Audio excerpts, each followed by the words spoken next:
SLBC tunnel ప్రమాదం జరిగి 10 రోజులు గడుస్తున్నా అందులో చిక్కుకున్న 8 మంది బాధితుల ఆచూకీ మాత్రం లభించలేదు.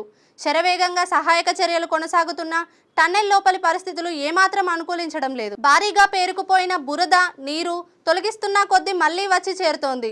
దీంతో 2-3 రోజుల్లో ఆపరేషన్ నిలిపివేసి ప్రత్యామ్నాయ మార్గాలు అన్వేషించాలని తెలంగాణ ప్రభుత్వం యోచిస్తున్నట్లు సమాచారం. నాగర్ కర్నూలు జిల్లా దోమలపెంట వద్ద శ్రీశైలం ఎడమగట్టు కాల్వ ఎస్ఎల్బీసీ టన్నెల్ ప్రమాదం చోటు చేసుకున్న సంగతి తెలిసిందే. గత నెల 22న కార్మికులు పనిచేస్తున్న సమయంలో సొరంగం పైకప్పు కూలిపోయింది. ఆ సమయంలో 32 మంది కార్మికులు ప్రాణాలతో బయటపడగా మరో 8 మంది లోపలే చిక్కుకుపోయారు. ప్రమాదం జరిగి 10 రోజులు గడుస్తున్నా ఇప్పటికే ఆ 8 మంది ఆచూకీ లభించలేదు. దేశంలోని అన్ని రంగాల నిపుణులు రెస్క్యూలో పాల్గొన్నా ఫలితం లేకుండా పోయింది. అధునాతన పరికరాలు, రాడార్లను ఉపయోగించి వారి జాడ కనుక్కునేందుకు రెస్క్యూ టీం ప్రయత్నిస్తుంది. తాజాగా టన్నెల్ ప్రమాదం జరిగిన చోట మొత్తం 4 ప్రాంతాల్లో మెత్తని అవశేషాలను జీపీఎస్ ద్వారా గుర్తించారు.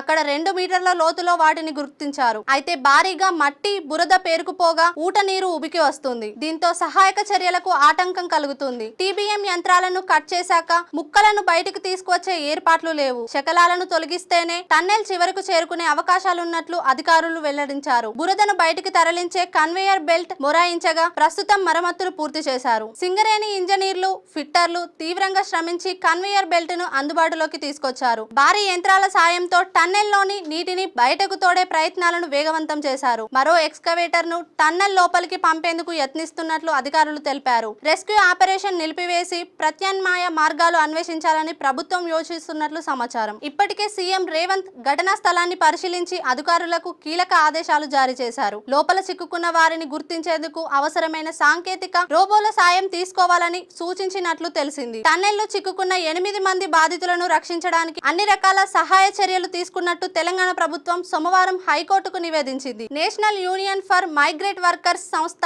సహాయక చర్యలపై హైకోర్టులో పిటిషన్ దాఖలు చేయగా ఏజీ సుదర్శన్ రెడ్డి కోర్టుకు వివరాలు వెల్లడించారు. వాదనలు విన్న ధర్మాసనం ప్రస్తుత దశలో ఈ అంశంపై విచారణ చేపట్టడం సమంజసం కాదని విచారణ మూసేసింది. ఓవైపు తమ వారు క్షేమంగా బయటకు రావాలని బాధితుల కుటుంబ సభ్యులు టన్నెల్ బయట పడిగాపులు కాస్తున్నారు.